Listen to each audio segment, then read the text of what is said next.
আপনাকে বড় মায়া করে ডাক দিয়েছে। কুরআন আল কারীমের মধ্যে আল্লাহ মুমিনকে দুই ভাবে ডেকেছেন। এক হচ্ছে ইয়া আইয়ুহান নাস, ও মানুষ, আর এক হচ্ছে ইয়া আইয়ুহাল্লাযীনা আমানু, ও ঈমানদারেরা। হযরত মুফতি শফি রহমাতুল্লাহ আলাইহি বলেছেন, এই দুই ডাকের মধ্যে অনেক পার্থক্য। কি পার্থক্য? বলে আমরা আমাদের বাচ্চাদেরকে ডাকার ক্ষেত্রেও এই পার্থক্যটা করি। আমরাও আমাদের বাচ্চাদেরকে দুই ভাবে ডাকি। এক হচ্ছে নাম ধরে, এই আব্দুল্লাহ কোথায়? তখন বাচ্চা অজানা একটা আশঙ্কা তার মধ্যে কাজ করে যে মনে হয় আব্বা রেগে আছে। কিন্তু বাবা যখন বাবা আর সন্তানের যে সম্পর্ক, ওই সম্পর্ক ধরে যখন ডাক দিয়ে বলেন আব্বু, তখন সন্তান বুঝে বাবা আমাকে মায়া করে ডাক দিয়েছে। ঠিক আল্লাহ তাআলা যখন বান্দাকে ডাক দেন ও মানুষ, ইয়া আইয়ুহান নাস, তখন বুঝে নেওয়া যে আল্লাহ তাআলা হয়তো রেগে আছে, কিন্তু আল্লাহর সাথে বান্দার যে সম্পর্ক, ঈমানের সম্পর্ক, ওই সম্পর্ক ধরে যদি ডাক দিয়া বলেন ইয়া আইয়ুহাল্লাযীনা আমানু, ও ঈমানদারেরা, তখন বুঝে নেওয়া যে আল্লাহ তাআলা বড় মায়া করে ডাক দিয়েছে। আমি যে আয়াতে কারিমা তিলাওয়াত করেছি, এই আয়াতে আল্লাহ বড় মায়া করে ডাক দিয়ে বলতেছেন কি, ইয়া আইয়ুহাল্লাযীনা আমানু তাকুল্লাহ ওয়াল তানজুর নাফসুম মা কদ্দামাত লিগাদিন ওয়াত্তাকুল্লাহ।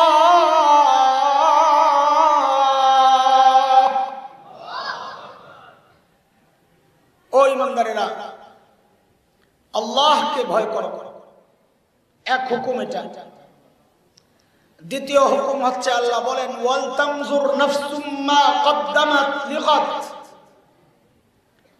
প্রত্যেকটা মানুষের উচিত তার আখিরাত নিয়ে চিন্তা করা, যে আমার আখিরাতের পুঁজি কি, সম্বল কি, মালিকের সামনে কি নিয়ে দাঁড়াবো। এটা প্রত্যেকের চিন্তা করা উচিত। শুধু শ্রোতারা চিন্তা করবে, বক্তাবাদ, আল্লাহ বলেন না প্রত্যেকের। খালি মুরিদ চিন্তা করবে আখিরাতের, পিসাব্বাদ না, আল্লাহ বলেন প্রত্যেকের। খালি মুসল্লিরা চিন্তা করবে ইমামবাদ, আল্লাহ বলেন না, প্রত্যেকের চিন্তা করা লাগবে যে আমি আমার মালিকের সামনে কি নিয়ে দাঁড়াবো, পুঁজি কি আমার। তো আমরা হয়তো মনে মনে ভাবছি ওই আখিরাতের ফিকির নিয়েই তো এই মজলিসে আসছি, তাই না? না জিলাপি আছে, জিলাপি আছে, সিন্নি নাই, তোমারও কিচ্ছু না, খিচুড়ি, পোড়া কপাল শ্রোতা আপনারা, কিচ্ছু নাই। তার মানে আমাদের আশাটা পুরা সলিড, খাইতে আসি না, জিলাপির আশা আসি না। কিসের আশা আসছি? আখিরাতের। কিন্তু দোস্ত, আমাদের এই আখিরাতের ফিকির গুলো যথার্থ কিনা, পারফেক্ট কিনা, যতটুকু দরকার, যেমনটা দরকার ঠিক তেমন হচ্ছে কিনা, না ঘাটতি আছে, কেমনে বুঝব? তো আল্লাহ সুবহানাহু ওয়া তাআলা হযরতে সাহাবায়ে কেরাম রিদওয়ানুল্লাহি আলাইহিম আজমাইনদেরকে আমাদের নমুনা বানাইছেন, মডেল, যে তুমি তোমার ঈমানকে সাহাবীদের ঈমানের সাথে মিলাও। যদি মিলে যায় তো তোমার ঈমান ঠিক আছে, আর যদি না মিলে তো বুঝতে হবে তোমার ঈমানের মধ্যে ভেজাল আছে। কার কথা? এই কথা তো বলেন, কার কথা? মালিক বলেন فَإِنْ آمَنُوا بِمِثْلِ مَا آمَنْتُمْ بِهِ فَقَدِ اهْتَدَوْا وَإِنْ تَوَلَّوْا فَإِنَّمَا هُمْ فِي شِقَاقٍ। বলে ইমানকে মিলাও, যদি মিলে যায় ঠিক আছে, না মিললে ভেজাল আছে। বলে তুমি তোমার তাকওয়াকে সাহাবীদের তাকওয়ার সাথে মিলাও। কেন মিলাবো? আল্লাহ বলেন কারণ সাহাবীদের তাকওয়ার পরীক্ষা আমি নিয়েছি, ওই পরীক্ষায় তারা পাস। কার কথা? মালিক বলেন উলাইকাল্লাযীনা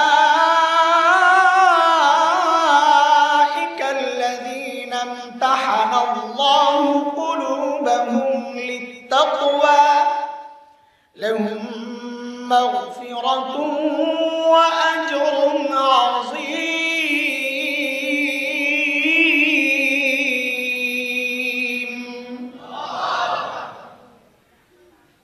সূরা তাওবার মধ্যে আল্লাহ তাআলা আরো স্পষ্ট করে বলেছেন।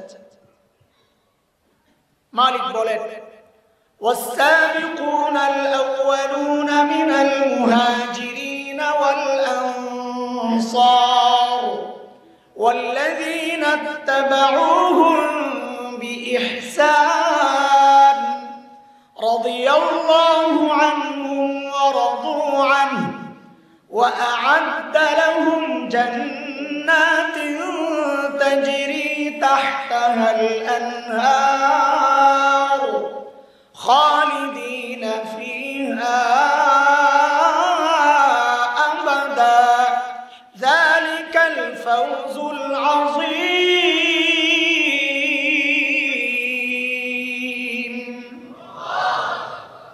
আল্লাহ বলছেন সাহাবীরা আমার উপর রাজি ছিল, আমিও তাদের উপর রাজি, তাদের জন্য আমি জান্নাত তৈরি করে রাখছি। তো আল্লাহ আমাদের কি হবে? তো এই আয়াতের মধ্যে আল্লাহ ছোট্ট করে জানান দিচ্ছে ওয়াল্লাযীনা ইত্তাবাউহুম বিইহসান, যার ঈমান সাহাবীদের ঈমানের মতো হবে, যার আমল সাহাবীদের আমলের মতো হবে, আল্লাহ বলেন ওই বান্দার উপরও আমি রাজি, তার জন্যও জান্নাত তৈরি করে রাখব। এই জন্য দোস্ত মুহতারাম, আমাদের আমলকে কাদের সাথে মিলায়া দেখতে হবে? আজানের আগে আপনি দুরূদ শরীফ পড়বেন কি পড়বেন না, এটা আপনার ইচ্ছা। তবে একজন আলেম হিসাবে আমি বলবো আপনার এই আমলকে সাহাবীদের আমলের সাথে মিলায়া দেখেন, যদি মিলে করেন, না মিললে ছাড়েন। আপনি দুরূদ শরীফ বসে পড়বেন না শুইয়া, না দাঁড়াইয়া, না লাফাইয়া, আপনার ইচ্ছা। জিলাপি আপনার, মিষ্টি আপনার, আমার কি বলার আছে? তবে একজন আলেম হিসাবে পরামর্শ, আপনার এই সিস্টেমটাকে সাহাবীদের সাথে মিলাইয়া দেখেন, যদি মিলে যায় করেন, আমারও দাওয়াত দেন, না মিললে ছেড়ে দেন, হিসাব সোজা। ওরস করবেন কি করবেন না আপনার বিষয়। ব্যাগ আপনার, গরু আপনার, চালের বস্তা ডালের বস্তা আপনার, আমি মৌলবী বলার কে? তবে মৌলবী হিসাবে আবেদন, এই আমলকে সাহাবীদের আমলের সাথে মিলাইয়া দেখেন, যদি মিলে যায় তো করেন, না মিললে ছাড়েন, হিসাব সোজা। বুঝে আসছে কথা দোস্ত? তবে একটা কথা, আমাদের আমল হুবহু সাহাবীদের মতো হবে না। কেন? হুবহু সাহাবীদের মতো যদি হইতো তো আল্লাহ আমাকে আপনাকে এই যুগে না পাঠাইয়া ওই যুগেই পাঠাইতেন। ছোটবেলা আমরা একটা গজল গাইতাম, আমি এক লাইন করবো যাতে আমার বদনাম না হয় যে গজল গায়া গায়া সময় নষ্ট করে। এক লাইন শুধু, জন্ম যদি হতো মুদের রাসূল পাকের কালে, আহা রাসূল পাকের দেশে। ছোট্ট যখন ছিলাম তখন গাইতাম, তো ওস্তাদরা আটকায় দিছে এই গজল গাওয়া যাবে না। কোন যুগে তুমি হবা এটা যিনি বানিয়েছেন তোমাকে, সেই মালিক, সেই খালিক ভালো জানেন। যে যুগে আসা দরকার তোমাকে ওই যুগেই পাঠাইছে। নবীর যুগে আইসা তুমি তো আবু লাহাব হইতে পারতা, আবু জাহেল হইতে পারতা। আমরা আসছি শেষ জমানায়, ফিতনার জমানায়, তাই না? তবে আমাদের জন্য একটা সুসংবাদ আছে, ভালো খবর শুনবেন না আপনারা? অনেক মজার খবর। কয়দিন আগে বাজারে টমেটো কত টাকা কেজি আছিল আপনার এলাকায়? কত? 100 120, যাক বোঝা গেল বাজার করে। আচ্ছা এটা কি ফ্রেশ না ভেজাল? ভেজালটার দাম 100। আপনাকে এই সাইডের খবর তো আমার জানা নাই, আমি ওই পারের মানুষ, মানে গরুপুরের পরের এলাকা। গরুপুরটা পার হইলে, বিশেষ করে এলিটগঞ্জ পার হইলে রাস্তার দুই ধারে বিস্তীর্ণ এলাকায় টমেটোর চাষ হয়, বিশাল এলাকা। তো মাঝে মধ্যে ওই রাস্তা দিয়ে চলার সময় দেখি রাস্তার দুই ধারে বড় বড় টুকরি কার্টন টমেটো স্তূপ করে রাখে। তো আমরা শহরের মানুষ ক্ষেতের এই ফ্রেশ জিনিস দেখলে খালি কিনতে মনে চায়, খাইতে পারি আর না পারি। তো জিজ্ঞেস করি, ভাই টমেটো কত কেজি, কত টমেটো কেজি কত? তো মাঝে মধ্যে কৃষকরা জবাব দেন, যত দেন তত। কত কেজি? যত দেন। এর মানে বুঝছেন নি আপনারা? এর মানে হইল, হুজুর টমেটো নিয়ে বড় বিপদে আছি, নিয়ে আমার কোন রকম বাঁচা, এটা হইল অর্থ। তো মাঝে মধ্যে কিনে ঘরে নিয়ে যখন মাপি, মাপলে দেখা যায় 4 টাকা 5 টাকা কেজি পড়ছে। এইরকম সস্তা আপনার এলাকায় হয় না? হয় না? তো হইলে তো বুঝবেন। আচ্ছা বলেন তো, এই 4 টাকা 5 টাকার টমেটোটা কি ফ্রেশ না ভেজাল? একদম ফ্রেশ। তাহলে তো কাহিনী উল্টা হয়ে গেল। ভেজালটা খান 100 টাকা দিয়া, ফ্রেশটা খান 5 টাকা দিয়া, ঘটনা উল্টা হইল না? উল্টা হওয়ার কারণ কি বলেন তো? মাশাআল্লাহ, সাবাস। একটা হইল সিজন আর একটা হইল আনসিজন, অফ সিজন। সিজনের জিনিস ফ্রেশ কিন্তু দাম কম, কম না, এটাই অরিজিনাল দাম। অফ সিজনের জিনিস ভেজাল কিন্তু দাম 5 টাকা করে দিত, তখন দৌড়ানি দিত, তাই না? টমেটো খাইতে আইসো, কাম নাই, খাইয়া গেয়া তোমার যাও। ঠিক এই জায়গাটাই হইলো আমাদের পয়েন্ট।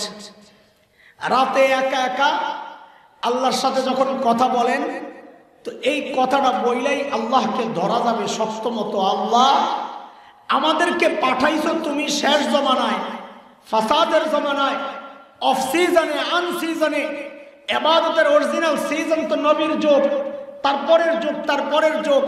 আমাদেরকে তো ওই সিজনে তুমি পাঠাও নাই, পাঠাইছো অফ সিজনে। অফ সিজনের জিনিস একটু ভেজালি হবে, আমাদের আমল একটু ভেজালি হবে, তবে রেট বাড়াইয়া দেওয়া লাগবে। কি ঠিক আছে না? শক্ত করে ধরবো আল্লাহরে, যা করে আল্লাহ, রেট বাড়াইয়া দেওয়া লাগবে।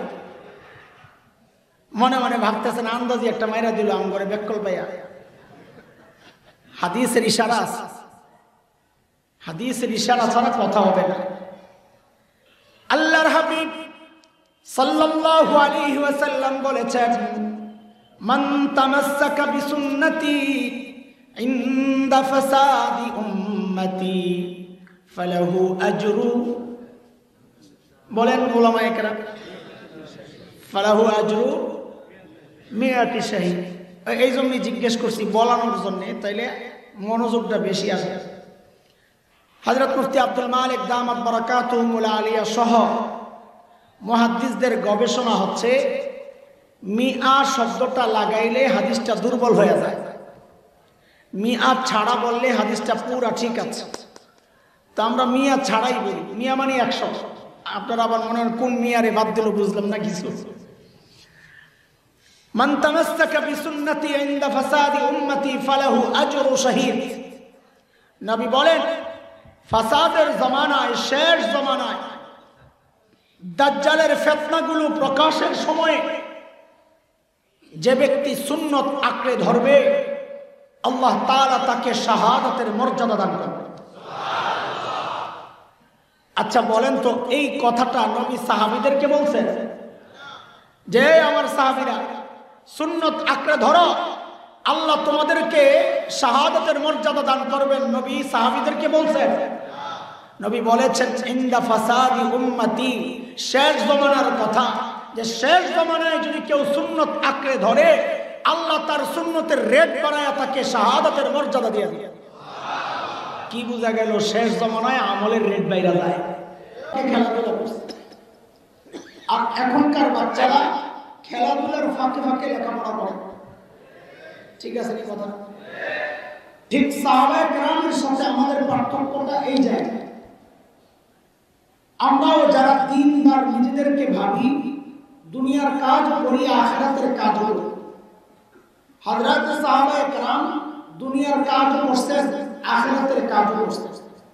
তো আমাদের সাথে তাদের পার্থক্য কি? বলে সাহাবায়ে কেরাম আখিরাতের কাজের ফাঁকে ফাঁকে দুনিয়ার কাজ করতেন, আর আমরা দুনিয়ার কাজ করি ফাঁকে ফাঁকে আখিরাতের কাজ করি। এই গ্যাপটাকে যত কমানো যাবে হাসরে সাহাবীদের তত কাছাকাছি আসতে হবে। খেয়াল করে শুনে কথা। কাজে আমাদের বয়ানের মূল পয়েন্ট এটা, আল্লাহ তাআলা বলেছেন, হে বান্দা তুমি তোমার আখিরাতের জন্য প্রস্তুতি গ্রহণ করো। আখিরাতের পুঁজি আর সম্পদ কি তোমার, এটা খেয়াল করো। আল্লাহর সামনে দাঁড়াইবা কি নিয়ে, পুঁজি কি তোমার, কি দেখাবা যে আল্লাহ নিয়ে আসছে। প্রত্যেকের দিলের হাল তার নিজের জানা, নিজেকে নিজে জিজ্ঞেস করে।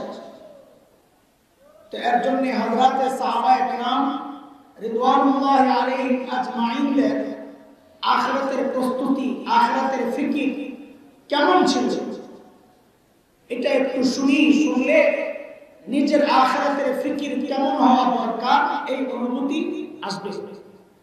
বুঝে আসছে কথা? সাইয়েদনা আবু বকর সিদ্দিক রাদিয়াল্লাহু আনহু বিষয় দিয়ে একটু শোনাই আমাদেরকে, তাদের আখিরাতের ফিকিরটা কেমন ছিল। সাইয়েদনা আবু বকর সিদ্দিক রাদিয়াল্লাহু আনহু যখন খলিফা, ওনার রাষ্ট্র পরিচালনার একটা সিস্টেম ছিল এমন, দরবারে বিধবা অসহায় নারীদের লিস্ট থাকত। স্বেচ্ছায় কেউ খেদমত করতে চাইলে ওই লিস্টের পাশে নিজের নামটা বসায়া কাজ করতে চলে যেত, কারণ এটা অনেক সওয়াবের কাজ। নবী আলাইহিস সালাম বলেছেন, যারা ইতিম আর বিধবার দায়িত্ব নিবে ওই ব্যক্তি আর আমি জান্নাতে পাশাপাশি থাকব। অনেক সওয়াবের কাজ। কিন্তু বড় আফসোসের কথা হচ্ছে এই সমাজের মানুষ অসহায় অন্য অসহায় বিধবার দায়িত্ব নিবে থাকার কথা, বহু পোড়া কপাল এমন আছে নিজের বিধবা মায়েরই খবর নেয়।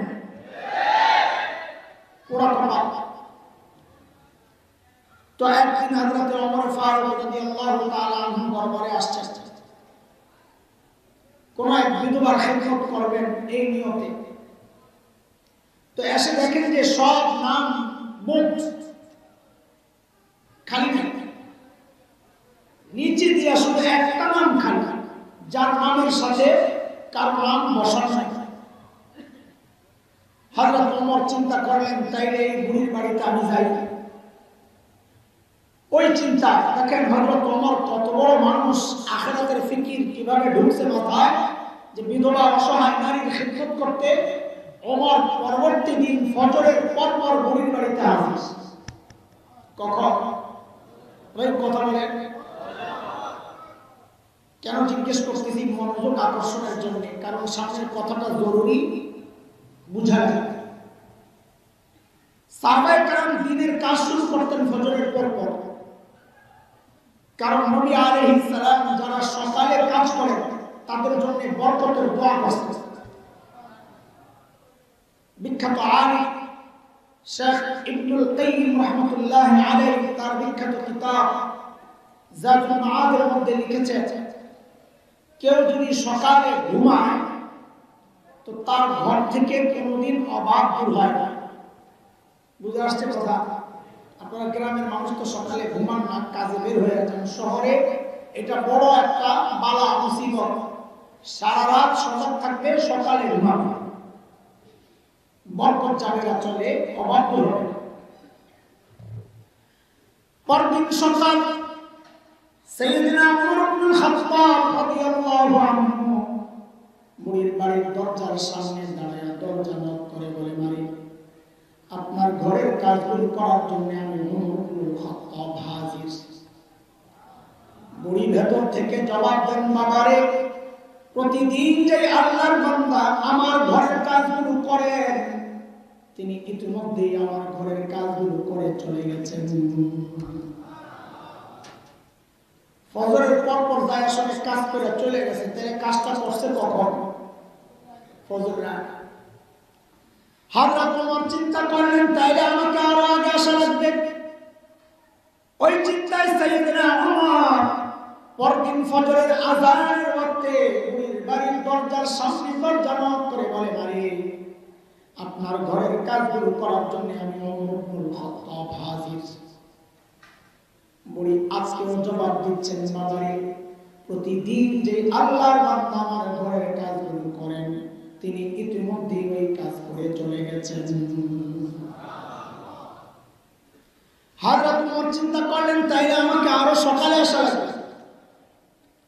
ওই চিন্তায় হযরত ওমর পরদিন তাহাজ্জুদের ওয়াক্ত বুড়ির বাড়ির দরজায় নক করে বলে, মারে আপনার ঘরের কাজগুলো করার জন্য আমি ওমর ইবনুল খাত্তাব 2 দিন থেকে ঘুরতেছি রে মা, নিশ্চয়ই আজকে আপনার ঘরের কাজগুলো আমি পাওয়া যাব। হযরত ওমরকে অবাক করে বুড়ি আজকেও জবাব দিচ্ছেন, বাবারে প্রতিদিন যে আল্লাহর বান্দা আমার ঘরের কাজগুলো করে তিনি ইতিমধ্যেই তো কাজ করে চলে গেছেন। ওই ভাই কখন কথা বলে না, কখন তাহাজ্জুদের সময় চিনেন? কখন? ফজরের আগে 12টা থেকে 2টা 3টা। আচ্ছা ইখতিলাফ আছে কয়লা আলোচনা, ওইটা আমার মাকসাদ না, এটা আলেমরা বলবেন। আমি ভিন্ন একটা কথা বলতে চাই, এই জন্য জিজ্ঞেস করছি। সেটা হচ্ছে এটার একটা ডিজিটাল ব্যাখ্যা তাহাজ্জুদের ওয়াক্তের। ডিজিটাল ব্যাখ্যা হচ্ছে এই যুগের পোলাপান ফেসবুক ইউটিউব বন্ধ করে যখন ঘুমাইতে যায় ওটা হলো তাহাজ্জুদের ওয়াক্ত। সারা রাত শুয়ে শুয়ে চলতেছে। এতে সবচেয়ে বড় কপাল পড়ছে রাত্রে যারা চুরি করতো ওই বেড়া, যেই ঘড়ির গায়ে রাত্রে চুরি করার জন্য জানালার চিপা দিয়ে তাকায় দেখে কেউ না কেউ কোনো আল্লাহর বান্দা আসমানের দিকে মুনাজাত দিয়া শুয়ে রয়েছে। ঠিক ঠিক কথা, গজব আইবো না কেন? এতক্ষণে যায় হযরত ওমরের টনক পড়ছে, কিরে এত রাতে কে কাজ করছে? আমার কাজের দরকার নাই, আগে বুজুর্গ বের করা হবে, কে আল্লাহ বান্দা। এই চিন্তায় হযরত ওমর পরদিন ইশার নামাজের পর বুড়ির বাড়ির সামনে এক ঝোপের আড়ালে চুপচাপ বসে আছে। দেখবেন এত রাতে কে কাজ করার জন্য আসে। গভীর রাত হযরত ওমর লক্ষ্য করলেন এক আল্লাহর বান্দা খালি পায়ে পা টিপে টিপে চোরের মতো হযরত ওই বুড়ির বাড়ির দিকে আগাইতেছে। হযরত ওমর রেডি আসে, দেখি কেডা, যেই না কাছাকাছি আসছে ওমর দাঁড়ায় গেছে। ওরে আল্লাহ, ওমরের আওয়াজ উঁচা, ওই মানুষটাও একা, রাতও গভীর। আমি যদি এমন কোন অবস্থায় করতাম, হঠাৎ যদি কেউ এসে বলবে আমার কাপড় সব নষ্ট হয়ে যাবে। হযরত ওমরের আওয়াজে ওই ব্যক্তি ভয় পাবেন থাক দূরের কথা, উল্টা হযরত ওমর যাকে দেখলেন নিজেই চমকায় গেছে। দেখেন তিনি আর কেউ না, খলিফাতুল মুসলিমিন আবু বকর সিদ্দিক রাদিয়াল্লাহু আনহু। ওমর তো অবাক হয়ে গেছে, আমার উপর আপনি, আর এটা কি কারণ? আপনি কে? সারাদিন প্রশাসনিক কাজে ব্যস্ত থাকেন, রাতে একটু ঘুমাবে তা না, আপনি আসছেন কাজ করার জন্য। কেন রে ভাই, আমরা নাই?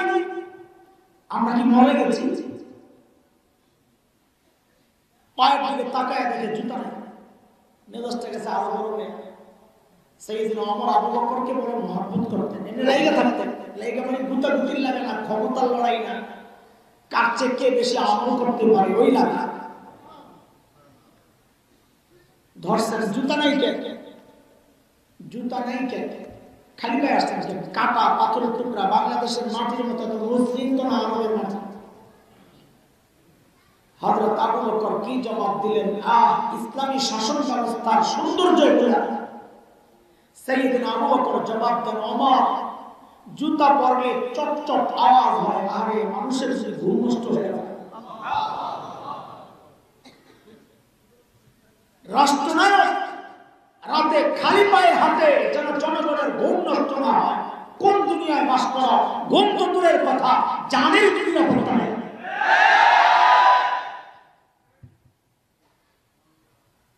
আমাদের আকাবিরা সাহাবায়ে কেরামের নমুনা আমরা বলি গর্বের সাথে, কেন জানে? এই যে দেখেন, এই জায়গায় মুফতি শফি রহমতুল্লাহ আলাইহি লিখেছেন, ওনার উস্তাদ দারবন্দের উস্তাদ হযরত আসগর হোসেন রহমতুল্লাহ আলাইহির কথা, যে আমার লেখাপড়ার শেষে আমি হযরতের কাছে আত্মশুদ্ধির জন্য কিছুদিন অবস্থান করেছি। তো একদিন হযরতের সাথে রাতে কোথাও যাচ্ছিলাম, একটা বাড়ির সামনে যাইয়া হযরত জুতাগুলো খুলে ফেলে, কিছু দূর জুতা খুলে খালি পায়ে হেঁটে এরপর যায় জুতাটা পরে। আমার ভিতরে কৌতূহল, হযরত জুতা খুললেন কেন রাতে হঠাৎ করে? জিজ্ঞেস করলাম, হযরত এতটুকু জায়গা খালি পায়ে কেন আসলেন, জুতা কেন খুলছেন? আল্লাহর ওয়ালিদের চিন্তা।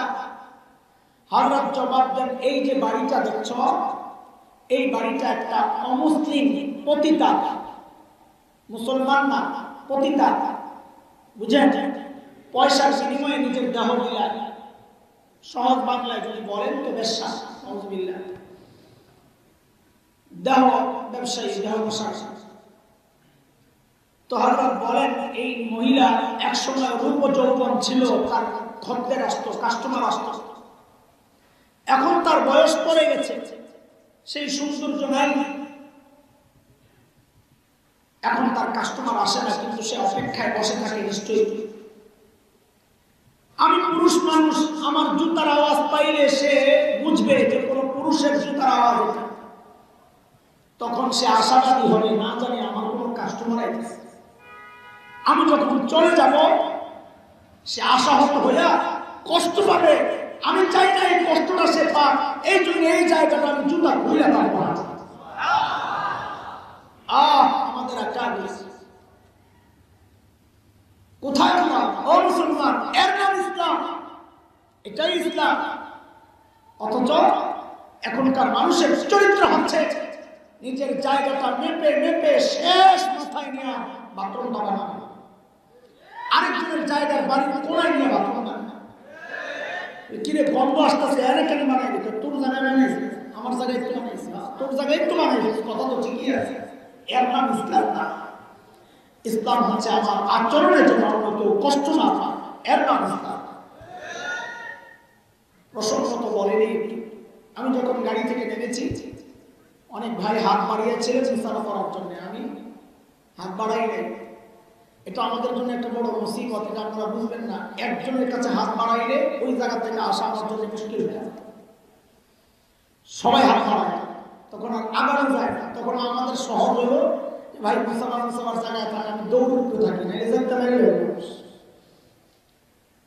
এমনই কোনো পরিস্থিতি কারোর সাথে হয়ে থাকলে কষ্ট নিয়ে না, আমি পরিস্থিতির শিকার, অহংকারের কারণে না।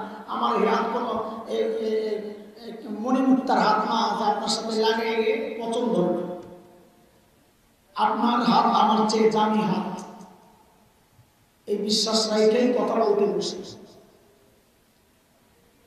যাই হোক, হযরত ওমর ধরছে, আপনি আসলেন কেন ভাই? তো সাইয়েদনা আবু বকর কি জবাব দিলেন? তিনি কেন আসছেন এই গভীর রাতে কাজ করার জন্য? কি জবাব দিলেন? দোস্ত মুহতারাম, জবাবটা আমি আপনি দিলে এতটা আলোচনার বিষয় ছিল না, কিন্তু জবাবটা যে আবু বকরের জবাব, জবাবটার ওজন কত, এই জবাবটাই আমার বয়ান। আবু বকর কি জবাব দিলেন, উনি কেন আসছেন, এই জবাবটাই আমার বয়ান, কিন্তু এটা এখন দেব না। কেন? কারণ এই জবাবটার ওজন কত এটা বুঝতে হবে আগে, আবু বকরের ওজন বুঝা লাগবে। কারণ ব্যক্তির ওজনের উপর কথার ওজন ওঠানামা করে। বাজারে এক পরিচিত ভিক্ষুক আপনাকে ডেকে বললো কালকে একটু দেখা করে তোমার খুশি করে দেবে, তা আপনি মনে মনে হাসবেন, নিজে ভিক্ষা করে করে খায় আর আমারে খুশি খুশি। কিন্তু একই কথা যদি এলাকার এমপি সাহেব আপনাকে বলেন যে কালকে দেখা করে খুশি করে দিব, তখন কি মনে মনে হাসবেন না আশাবাদী হবে? ওই দেখেন, কথা কিন্তু একটাই, ব্যক্তির ওজন বেড়ে গেছে তো কথার ওজন বেড়ে গেছে। সবকে বসলে আমরা ছাত্র ছিলাম যখন, তো পাশেরটায় ঘুমাইলে ইচ্ছা মতো তোর কি গাদা, তোর কি মানে তুই ঘুমাইলে এই ভাইরাস আমার দিকে আসবে, আমারও ঘুম আসবে। আশপাশের মানুষগুলো যদি বয়ানের মনোযোগী না হয় তো যে বয়ান করে তার জন্য মুসিবত। এই জন্য কাছাকাছি এই লোকরাই থাকবে যারা মনোযোগ দিয়ে বয়ান শুনছে। পিচ্ছিরা থাকলে আমি উঠায় দিই, ভাই তুমি আশা করে বসছ, এই কাছে অন্যদিকে একটু বসো। আমার মুখের সামনে বুঝে মানুষ থাকে, তার দিকে তাকায় তাকায় কথা বলতে পারে। কথা তো উড়া দুরা কথা না, যে মুখস্থ চালায় গেলাম গেল, আমি তো বুঝাইতে আসছি। তো বুঝানোর মানুষ কাছাকাছি না থাকলে কারে বোঝাবো? ঠিক আছে।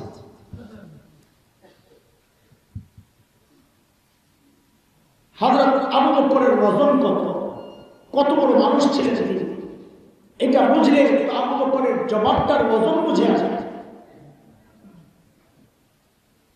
একদিন আম্মা জান আয়েশা রাদিয়াল্লাহু তাআলা আনহা মদিনার স্বচ্ছ পরিষ্কার আকাশের দিকে তাকিয়ে তাকিয়ে দেখেন লক্ষ লক্ষ নক্ষত্র দেখা যায়। আম্মা জানের মনে জিজ্ঞাসা, নবীকে এসে জিজ্ঞেস করেন, ইয়া রাসূলুল্লাহ, ওই যে লক্ষ লক্ষ নক্ষত্র দেখা যায়, ও আল্লাহর হাবিব, আপনার উম্মতের মধ্যে এমন কেউ কি আছে যার আমলের পরিমাণ ওই নক্ষত্রের চেয়েও বেশি? কেউ আছে কি? আল্লাহর হাবিব বলেন, আয়েশা আছে। আছে কয়জন? আম্মা জান তো মনে মনে খুশি, জানি তো একজন কে, আমার আব্বাই কে, আর কেউ আবু বকর ছাড়া হবে কে? বলে জানলে আবার জিজ্ঞেস করছো কেন? বলে এটা দুনিয়ার সব মেয়েদের স্বভাব, সব মেয়েরাই চায় স্বামীর মুখ দিয়ে একটু বাবার বাড়ির প্রশংসা। একদিন খালি বদনাম করবেন, দেখবেন এক সপ্তাহ তরকারি মজা হয় না। ঠিক কি কথা? খুব খুশি লাগতেছে যে আজকে হুজুরে দিয়ে বউরে সাইজ করতেছি, আমার টেনশন নাই, খুব খুশি লাগতেছে, তাই না? দাদা তোমারে সাইজ করা হয়েছে, তুমি টের পাও না, কোন দিক থেকে ইঞ্জেকশন গেছে খবর নাই। তার মা বাবার প্রশংসা করলে তার খুশি লাগে, বদনাম করলে কষ্ট লাগে, আর এটাই তো স্বাভাবিক। পুরা কপাল তো তুই বেটা, এই তো যখন তোর মা বাবার বদনাম তোর কানে ঢুকায়, আর পুরা কপাল, তখন তোর কষ্ট লাগে না, বরং বউয়ের কথায় যায় মা বাবার সাথে খারাপ আচরণ করো। বউ তো ঠিকই আছে, অসভ্য তো তুই। হাসি গেছে। আল্লাহর হাবিব বলেন, আশা আসছে, আছে একজন আছে। আম্মা জানের কৌতূহল, দেখি কার নাম বল। আল্লাহর হাবিব বলেন, আয়েশা, আমার যে উম্মতের আমল ওই নক্ষত্রের চেয়ে বেশি, সে হচ্ছে ওমর ইবনুল খাত্তাব। এখন আম্মা জানের চেহারা কি অবস্থা? একে তো নিজের বাপের নাম বলে নাই, বলছেন নবী আবার সতীনের বাপের নাম, সর্বনাশ। কার নাম? হযরত ওমর। আম্মা জানের সতীন হযরত হাফসা রাদিয়াল্লাহু তাআলা আনহার বাবা না? তো বলছেন নবী আবার কার নাম? সতীনের বাবার নাম। আরো কষ্ট। আম্মা জানের চেহারাটা একদম মলিন হয়ে গেছে। নবী আলাইহিস সালাম চেহারা দেখেই তো বুঝছেন যে আম্মা জানের ভেতরে গন্ডগোল চলতেছে। মানুষের চেহারা দেখলেই তার দিলের খবর পড়া যায়। এই তোর মন খারাপ কেমনে? মন খারাপ আপনি কেমনে বুঝলেন? মন তো ভিতরে, চেহারায় বোঝা যায়। ইংরেজিতে বলে face is the index of mind. মানুষের ভিতরে কি কাজ করে এটা তার ফেস, চেহারার মধ্যে প্রকাশ পায়।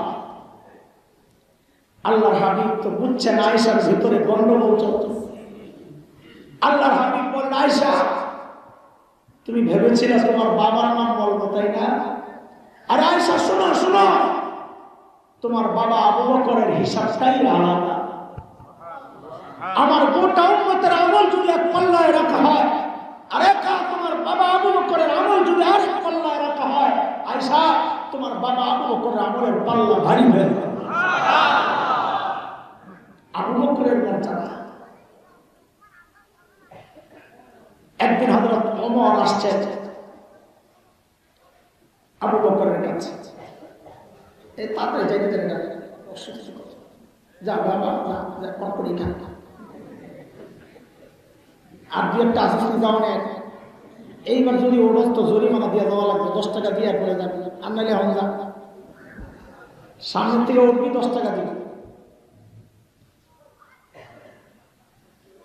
একদিন হযরত ওমর আসছেন আবু বকরের কাছে, দোস্ত কি খবর, আপনার সাথে একটা লেনদেন করতে চাই। তা আবু বকর মনে করছে কি নাকি, কি লেনদেন করবেন আপনি? বলে দোস্ত, আমার সারা জিন্দগির যত আমল আছে, যা করছি জীবনে, সব আপনারে দিয়ে দিতে চাই। আবু বকর করছেন ভারী টেনশন, কি রে ওমর এত ভালো মানুষ, সারা জিন্দগি আমার সাথে আমল নিয়ে পড়লো প্রতিযোগিতা, আর এখন বলে সারা জিন্দগির আমল বলে সব দিয়ে দেবে, এখানে কোনো ঘাপলা আছে? সাইয়েদনা আবু বকর মানুষ সরল সোজা, কিন্তু ব্যক্তিত্ব না। একটু আগে আমাকে মাওলানা জাহাঙ্গীর বলতেছে, একটা কিস্সা শুনছি, আপনার বড় মজা লাগছে, আব্বা হাসতে হাসতে শেষ। সাইয়েদনা আবু বকর মানুষ সরল সোজা, কিন্তু কি না, এই যে ওলামায়ে কেরামের চেহারাগুলো দেখলে মনে হয় কিচ্ছু বুঝে না, পাবলিক ওইটাই মনে করে তো হুজুররা কিচ্ছু জানে না, মা বাবা হুজুর বলে বলা হয়েছে। ইন্নারি পাবলিক জানবে কি মনে করে আল্লাহ। হুজুর সরল সোজা, কিন্তু কি না, যে ব্যাকল মনে করে সে ডাবল ব্যাকল। যার সিনায় কোরআনের ইলম হাদিসের ইলম, সে ব্যাকল হতে পারে, সে সরল সোজা। কি তো যে গল্পের কথা শোনাইতেছিলেন মাওলানা জাহাঙ্গীর, আমাদের হযরত মুস্তাফা আল হুসাইনি রাহমাতুল্লাহ আলাইহির ঘটনা আমাদেরকে শোনাইছেন হযরত মুফতি দিলওয়ার সাহেব, একদম সহিহ রিওয়ায়াত, সনদ সহিহ। হযরত মুস্তাফা আল হুসাইনি রাহমাতুল্লাহ আলাইহি বয়ান করে এক রেস্টুরেন্টে রাত্রে বসছেন খাইতে। আমাকে বক্তাকে মাঝে মাঝে রাস্তার পাশে খাইতো। ওই বয়ানের পরে যদি খাওয়ানোর কথা হয়, বয়ানের পরে তার মুসিবত হয়ে যায়, কারণ আয়োজকরা বয়ানের আগে যখন না গায়া, বয়ানের পরে অনেক সময় খুঁজে পাওয়া যায়, তখন রাস্তায় যায় খাইতে। তো হুজুর এক রেস্টুরেন্টে বসে বসে খাইতেছিলেন, খানা শেষ, চেটে চুটে খাচ্ছেন সুন্দর করে, সুন্দর তরিকায়। একটা হাড্ডি ছিল, ওটাকে লাস্টে বসে বসে চাবাইতেছে, বড় মজা পাইছে। পাশের টেবিলে ভদ্রলোক বসে বসে চা খায়। কি খায়?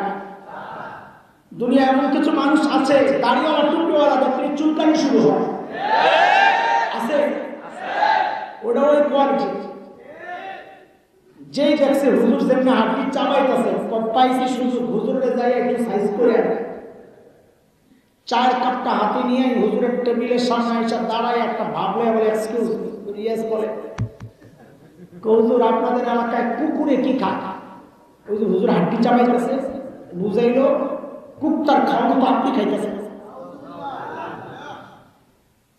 মনে করছে এই কথা জিজ্ঞেস করলে হুজুরের চোখের পানি নাকের পানি পড়তে পড়তে হুজুর না বেউসে দেবে, তাই তো টের পায় না যে বিমরুলের ভাষা আসতেছে। যেই না জিজ্ঞেস করছে হুজুর আপনাদের এলাকায় কুত্তায় কি খায়, হুজুর এর দিকে তাকায় না, হাড্ডি চাবায় আর আস্তে করে কয় আমাদের এলাকায় কুত্তায় চা খায়।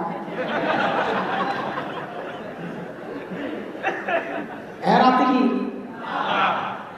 এমন অবস্থা কি মাথাটা তলে দিয়ে আসতে সোজা লাগা, মৌলবি করে ব্যাকল মনে করবা, জীবনে ধরা আছে তোমার কপালে। আমাদের হযরত কাসেম নানুতুবি রাহমাতুল্লাহ আলাইহি নাম শুনছেন না? যার নিসবতে আমাদের এই মাদ্রাসাগুলো দেওবন্দ থেকে যারা পড়ে আসে, তারা যে কাসিমি লাগায়, ওই কাসেম নাম দেওবন্দ মাদ্রাসার প্রতিষ্ঠাতাদের একজন। বিরোধী আন্দোলনের অন্যতম সিপাহসালার।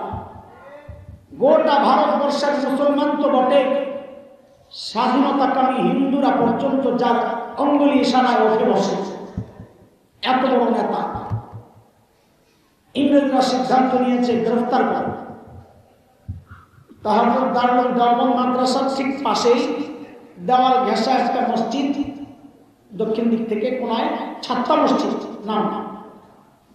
হযরত ওই মসজিদে থাকতেন। ইংরেজরা টের পাইয়া চারদিক থেকে ঘেরাও করছে, ধরবে। হযরত ভিতরে একটা গেঞ্জি গায়ে দেওয়া, একটা লুঙ্গি পরা, মসজিদ ঝাড়ু দেয়। কত সাদা সিধা ছিল, মসজিদ ঝাড়ু দেয়। ইংরেজরা ভিতরে ঢুকছে, ঢুকে দেখে হযরত মসজিদ ঝাড়ু দেয়। তো যাই হযরতকে জিজ্ঞেস করতেছে, এই কাসেম নাম তুমি কাহা? এই কাসেম নাম তুমি কই? এরা মনে করছে এটা তো আর কাসেম নাম তুমি না, এত বড় নেতা, হেডপ্যাটটা তো কম কাম দেওয়া বলে হুজুর মতো হওয়ার কথা, এত বড় নেতা, বাপরে বাপ। তো জিজ্ঞেস করতেছে, কাসেম নাম তুমি কে? কই? কাকে জিজ্ঞেস করতেছে? কাসেম নাম তুমি কে? এখন হযরত যদি বলেন আমি কাসেম নাম, তো ধরা খায়। আর যদি বলেন পাতা নেই, আমি জানি না, মিথ্যা হয়। কাসেম নাম তুমি উপযুক্ত নকল জবাব, হঠাৎ যে জবাব, এই যোগ্যতা ছিল মারাত্মক।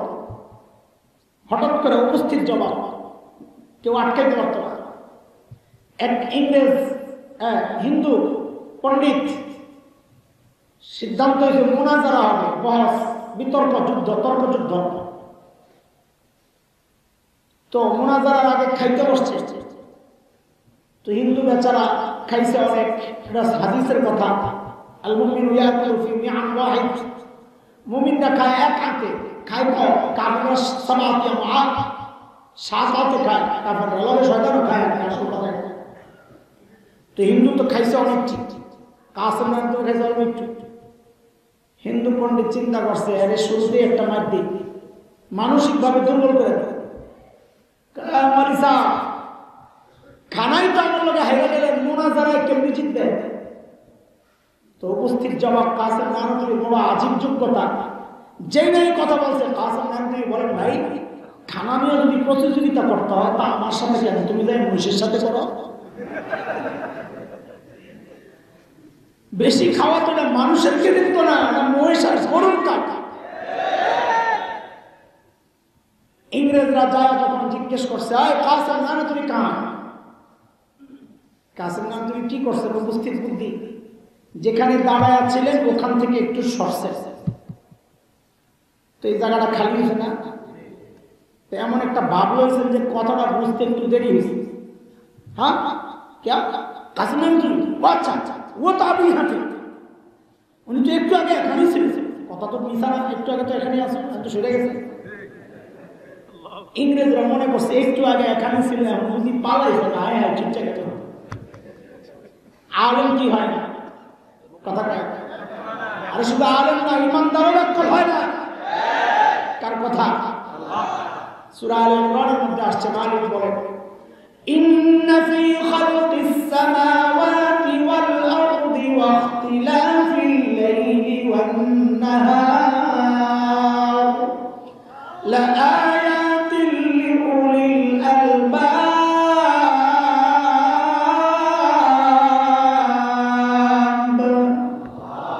আল্লাহ বলেন, যার মাথায় মগজ আছে সে তার রব চিনে। যেগুলার মাথায় মগজ নেই, এগুলা মুরগি চুরে, মুরগি চুরিতে এক্সপার্ট হইল, আল্লাহ চিনে না। মুরগিটা ভালো চুরি করতে পারে, এই বুদ্ধি আছে না? শয়তান বাপ্পা। সাইয়্যিদুনা আবু বকর মানুষ সরল সোজা, কিন্তু ব্যাকল্প না। সূরা লাহব যখন নাযিল হয়েছে, কারণে শুনে আবু বকর যে চালাক, একটু শুনে। সূরা লাহব যখন নাযিল হয়েছে, তার মধ্যে আবু লাহাবের বউয়ের কথাও আছে। উম্মে জামিল বিনতে হারব ইবনে উমাইয়া যে তোরও সাইজ করা বেড়ি তো খেপটা শেষ দারোগা বেড়ি কর্তইরা কর্তচ্চা বেড়ি চেষ্টা বিদ্যা পাথর একটা লইছে নবীরে মারবে মসজিদে হারামের ভিতরে ঢুকছে নবী আলাইহিস সালাম বসে বসে তিলাওয়াত করতেছিলেন সাইয়েদনা আবু বকর বসে বসে পাহারা দিতেছেন আর আবু বকর পাহারা দিয়েও যে কত মাইল খেয়েছে আবু বকর দেখতেছেন যে উম্মে জামিল আসতেছে ভয় পেয়ে গেছে নবীকে যায় বলতেছেন ইয়া রাসূলুল্লাহ উম্মে জামিল আসতেছে হাতে পাথর মতি গতি ভালো মনে হচ্ছে না আল্লাহর হাবিব বলেন আবু বকর আপনি ঘাবড়ায়েন না উম্মে জামিল আমাকে দেখবি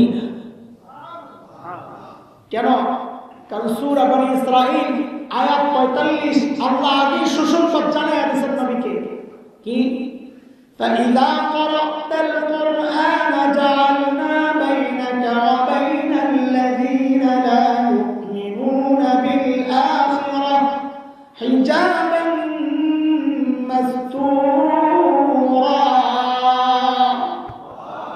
নবী আপনি যখন তিলাওয়াত করবেন তো আপনার আর বেঈমানদের মাঝখানে আমি নিরাপত্তা পর্দা দিয়ে দেব তারা আপনাকে দেখবে না উম্মে জামিল তো পাথর নিয়ে এসে খালি খুঁজে আবু বকর তো ভাবতেই কে দিচ্ছে যে উম্মে জামিল তো দেখে না তা আবু বকরকে ধরছে নবীর নাম পাইয়া আবু বকরকে ধরছে আয় মোল্লা তোর লগে ডাকো কি কয় এখনকার ভাষায় কইলাম কয় মোল্লা তোর লগে ডাকো এখন আবু বকর যদি বলেন লা আদরি আমি জানি না তো মিথ্যা কথা হয় আর আবু বকর যদি বলেন এই যে তখন আবু বকর নিজে মার খায় কারণ উম্মে জামিল দেখবে কিছু নাই তুই আমার লগে মিথ্যা কথা বলছিস হ্যাঁ তো দেখবি না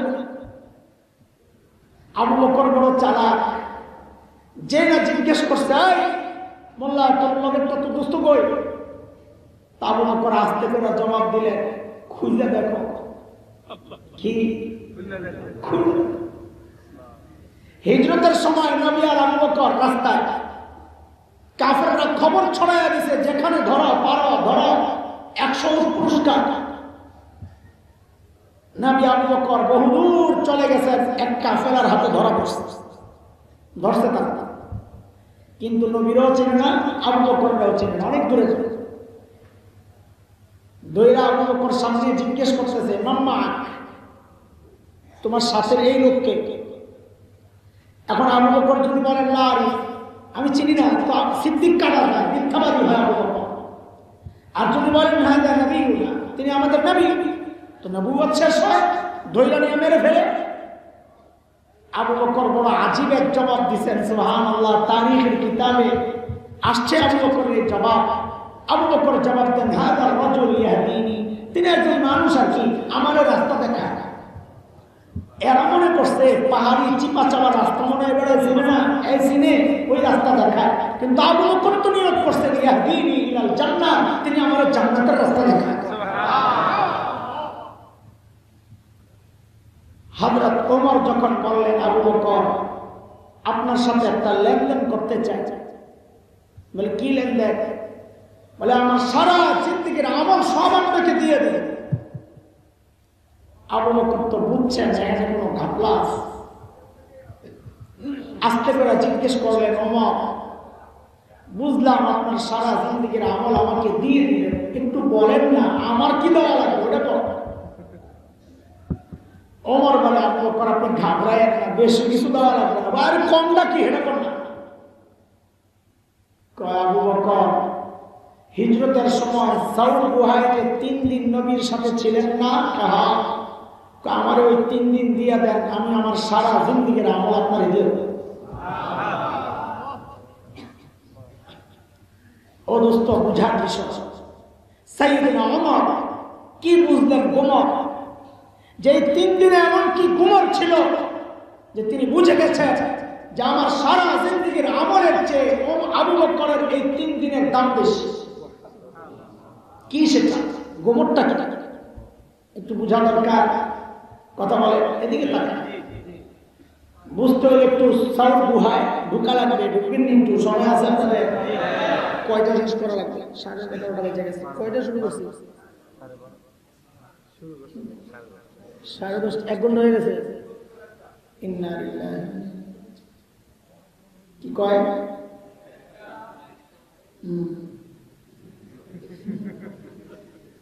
পিসাব ওয়াজ করছে, কবর থাকলে এলাকার আশেপাশের কবরওয়ালারাও রহমতের কিছু বাদ পায়। ওয়াজ করে রমে গেছে, যে চিল্লাচিল্লি হইতেছে, ভাই খাদেমে পাঠাছে, দেখতো কোন কথা বলে কোন গন্ডগোল লাগাইলা। খাদেমে যায় যা শুনছে দৌড়ে যায়, হুজুর গাড়টি গোল করে, এই এলাকায় রাত্রে থাকা যাবে না। বলে কেন? কাপড় ওয়াজ করছেন, বুজুর্গের কবর থাকলে আশেপাশের কবরওয়ালারাও রহমতের ভাগ পায়। এলাকার মানুষ চিন্তা করছে, আমাদের এলাকায় তো কোনো বুজুর্গ নাই, বুজুর্গে মাইরা কবর দিই, হুজুর মাইরা যাক, আমার রহমত দরকার। 1টা পর্যন্ত বয়ান হবে, আমি মরে যাই। তো পিচ্ছিরে বাড়ানো, একটু পানি খাওয়াইতাম, খানার পরে পানি খাই না, একটু পরে খাই, একটু পানি আইনা রাখেন, মাঝে মাঝে খাওয়া লাগে।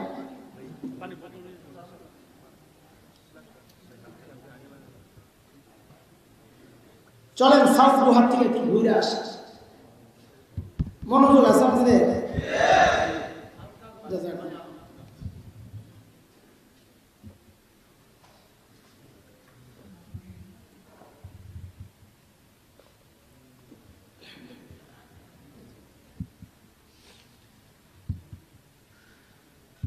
আচ্ছা, গুহার ভেতরে ঢোকার আগে গুহার মুখটাকে একটু বন্ধ করি। চলে, আপনারা তো কত ওয়াজ শুনছেন, আজকে ওয়াজের পরীক্ষা হবে।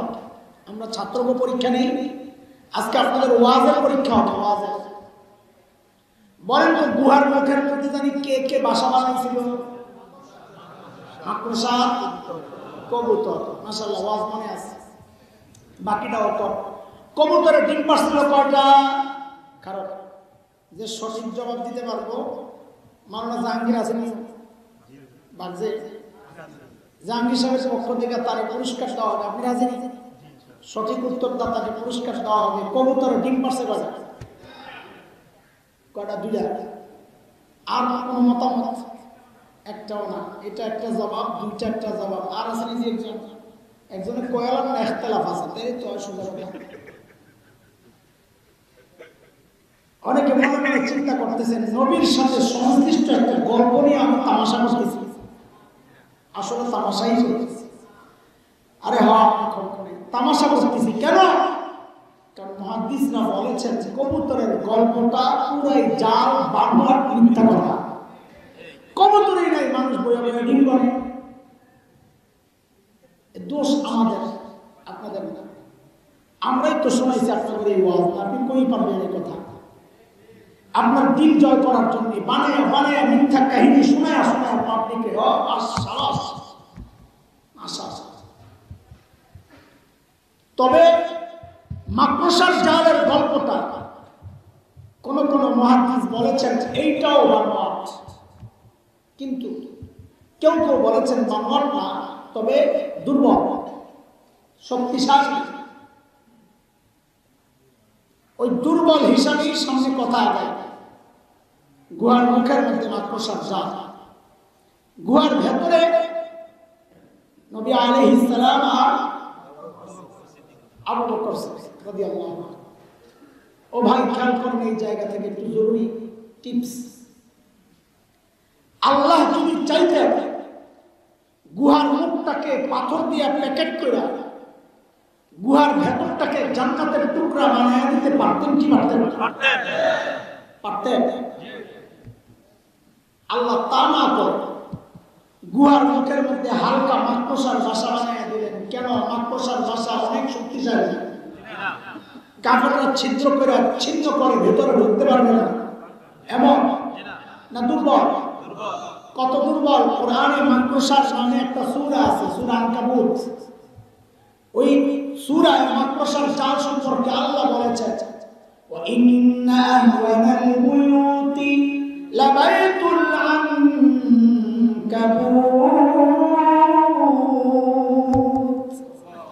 জগতের সবচাইতে দুর্বল ঘরের নাম হচ্ছে মাকড়সার ঘর।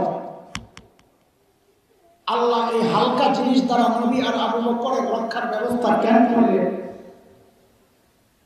আল্লাহ তাআলা জগৎবাসীকে দেখায় দিয়েছেন, এরে আমার বান্দা দেখ, আমি যদি আমার দিন বাঁচাতে চাই, আমার পারমাণবিক অস্ত্র লাগে না, ট্যাঙ্ক কামান যুদ্ধ বিমান লাগে না, সাবমেরিন লাগে না, লাখ লাখ কর্মী বাহিনী সৈন্য লাগে না। আমি আমার দিন বাঁচাতে চাইলে মাকড়সার জাল দিয়ে বাঁচাইতে পারি। দরকার আবু বকরের ঈমান। ঈমান শক্তিশালী করো, কাউকে পরোয়া করার কোনো জরুরত নেই। শেখ ওমর মুখতার রহমতুল্লাহ আলাইহি লিবিয়ার বিখ্যাত বিপ্লবী, দখলদারদের বিরুদ্ধে সশস্ত্র লড়াই করেছিলেন। দখলদাররা সিদ্ধান্ত নিল গোটা এলাকায় বম্বিং করে শেষ করে দিল। একজন এসে হযরতকে বলল, হযরত এলাকা ছাইড়া যেতে হবে। বলে কেন? বলে আমাদের কাছে বিমান বিধ্বংসী অস্ত্র তো নাই, কিভাবে মোকাবেলা করবো, মারা পড়বো, চলেন চলে যাই। শেখ ওমর মুখতার এক বিপ্লবী ঈমানদীপ্ত জবাব দিয়েছেন প্রশ্নের আদলে, পাল্টা প্রশ্ন করেছেন, প্রশ্নটাই জবাব। তিনি জানতে চাইলেন, আচ্ছা বলো তো তাদের বোমার বিমানগুলো কি অনেক শক্তিশালী? তো বলে হ্যাঁ অনেক শক্তিশালী। তো বলে কত শক্তিশালী বিমানগুলা? আরশের উপরে দেওয়া যায় না আরশের নিচে দেওয়া যায়? কি কন্যা কোন, কোথায় আরশ, কোথায় সাত আসমান, কোথায় মহাশূন্য, এর কত নিচে দিয়ে ওই বিমান যায়? দূর তাইলে ডরায় তাইলে ডরায়। যদি আরশের উপর দিয়ে যেত তাইলে আমি ভয় পেতাম যে আমার মালিক আমাকে যিনি রক্ষা করবেন, আরশের রব, তিনি যদি আক্রান্ত হন, তার উপর যদি বম পড়ে তো আমার কে বাঁচাবে? আমার মালিকের কাছে যেহেতু যাইতে পারবো না, আমার কোনো টেনশন নাই। তিনি মূলত সূরা তাওবার শেষ আয়াতের তর্জমা শুনেছেন। আল্লাহ নবীকে এই কথা বলেই সান্ত্বনা দিয়েছেন কি, فإن تولوا فقل حسبي الله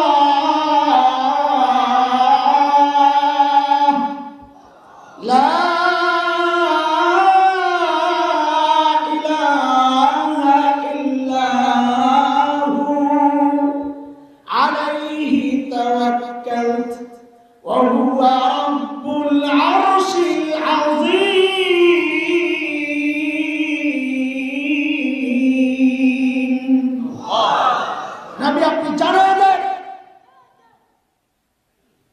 সারা দুনিয়ার মানুষ যদি আমাকে পিঠ দেখায় আমার কোনো পরোয়া নাই, কারণ আমি আমার রবের উপর ভরসা করি, তিনি ছাড়া কোনো মাবুদ নাই, তিনি আরশ আজিমের মালিক। আমাদের একটাই কথা, এর বস্তার দিকে খেয়াল করেন, পিচ্ছে একটা চিল্লাইতেছে, আয় বলা আরেকবার কথা কবি সাদের থেকে সিঁড়ি সার নামাই দেবে, বলাবেন কেউ নাই উঠবে, বলাবেন কথা নকল তুমি পরে রেকর্ড শুটার করিস, এমন লগে লগে নকল। খেয়াল করেন, যখনই একটা গুরুত্বপূর্ণ বিষয় আসে একটা বাধার সৃষ্টি হইতেছে, বুঝি না কিছু কপাল নেই না।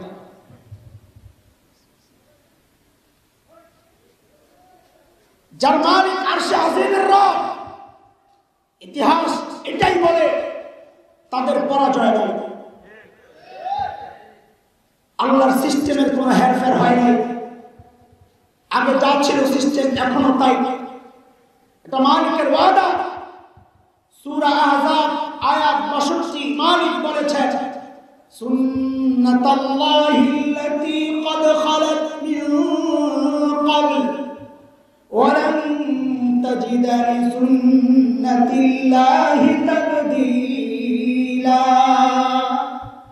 আল্লাহ বলেন আমার কোন সিস্টেমের পরিবর্তন নাই, আগের সিস্টেম যা ছিল এখনো তাই। আগের সিস্টেম ছিল নমরুদের মালিক ছিল না, নমরুদ ধ্বংস হয়েছে।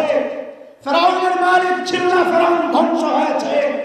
ইব্রাহিম আলাইহিস সালামের মালিক ছিল, ইব্রাহিম আলাইহিস সালাম জিতে গেছে। মুসা আলাইহিস সালামের মালিক ছিল, মুসাও জিতে গেছেন। বিলাল হাবশীদের মালিক ছিল, বিলাল হাবশীও জিতে গেছেন। আজকে যারা আমাদেরকে রক্তচক্ষু দেখাও, ঘাড় মটকাতে চাও, মারতে আসো, শুনে রাখো বাবুনগরীর মালিক আছে, মামুনুল হকের মালিক আছে, তাদের জয় সুনিশ্চিত, তোদের পরাজয় নিশ্চিত।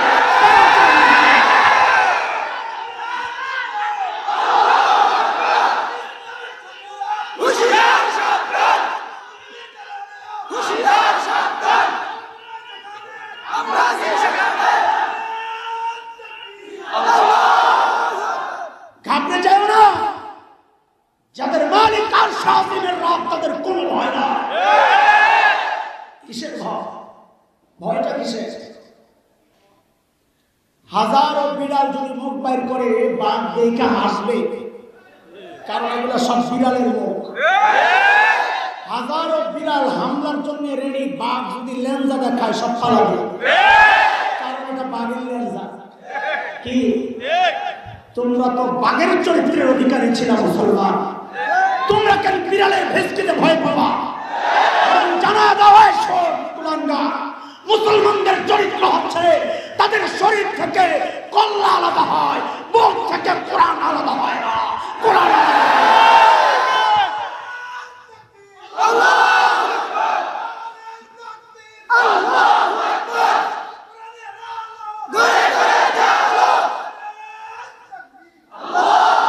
আমরা কাউকে ক্ষমতা থেকে নামানোর আন্দোলন করি না, কাউকে ক্ষমতা উঠানোর আন্দোলন করি না।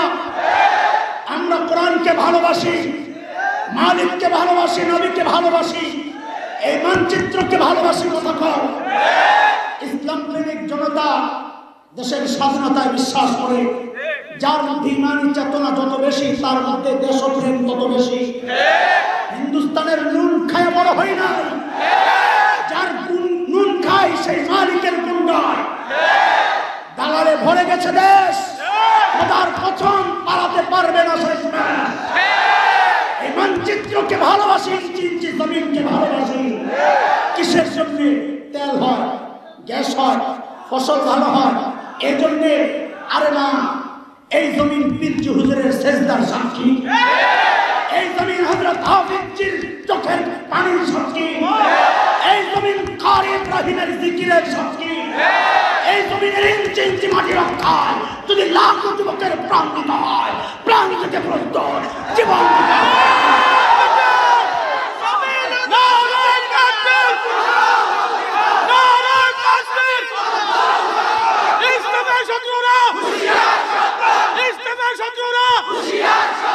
ইসলামের বিরুদ্ধে শত্রুরা ভারতের দালালরা, ভারতের দালালরা, এদেশের দালালি চলবে না, চলবে না।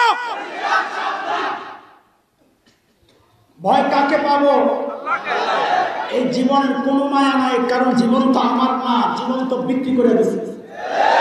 কার কাছে? কিসের বিনিময়ে? কিসের বিনিময়ে? জীবন বিক্রি সবাই করছে, কেউ করছে রামবামের কাছে, কেউ করছে মালিকের কাছে।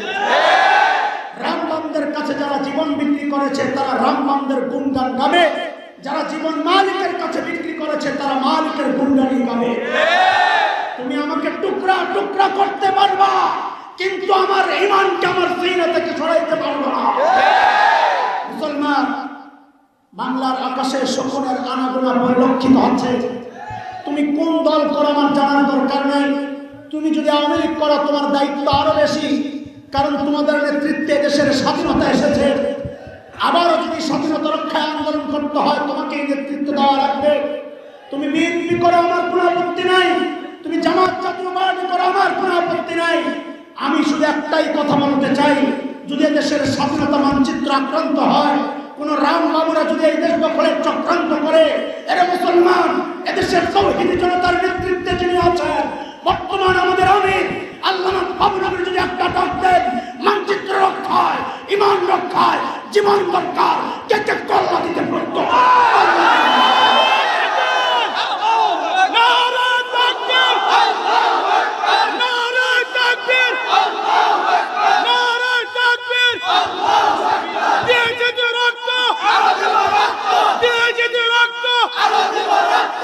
আমরা সবাই রাসূল চেনা, ভয় করি না।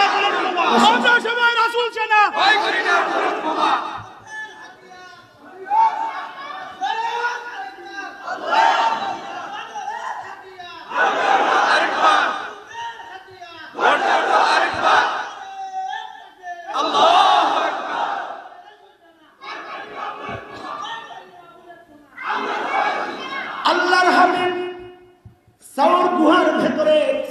আবু বকরের কোলে মাথা রেখে ঘুমাচ্ছিলেন, আরাম করতেছিলেন। আর ঘুম থেকে উঠে দেখেন যে আবু বকরের চেহারার মধ্যে চিন্তার ছাপ।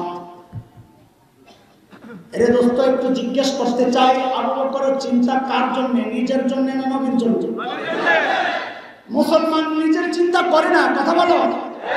এই যে কথাগুলো বলছি, নিজের চিন্তা করলে এই কথাগুলো বলতাম না। আমিও তোমার মতো হালুয়া রুটি খাইতে পারতাম, অফার তোমার চেয়ে আমার কাছে বড়টাই আসে। কারণ তারা জানে কারে বেশি দিলে লাভ হবে, কারা আটকাইতে বেশি লাভ হবে তারা জানে না। তোমার মতো খিচুড়ি মার্কারে তারা হালুয়া বেশি দিবে না, তাও জানি। 2 পয়সা খাইয়ে ঘুরে গেছো। ইমান এত হালকা না, ইমান এত হালকা না। গোটা দুনিয়া যদি হাতায় না তুলে দেয়, আমি বলবো আমার ইমানের দাম তো পরিশোধ হয় না। কেন?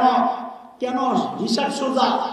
আমার নবী বলেছেন এই ইমানের দাম এত বেশি, শুধুমাত্র ইমানটা নিয়ে কবরে গেলে আল্লাহ তাআলা এরকম কমপক্ষে 10টা দুনিয়া আমারে দিবেন।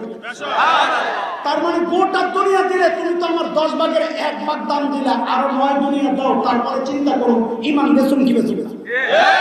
কথা ঠিক?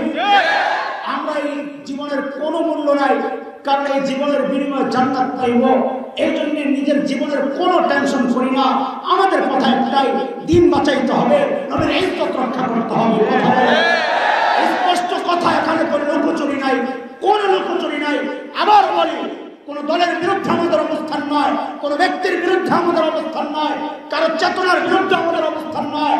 ক্ষমতার ভাগ বাটোয়ারার হালুয়াও খাইতে চাই না।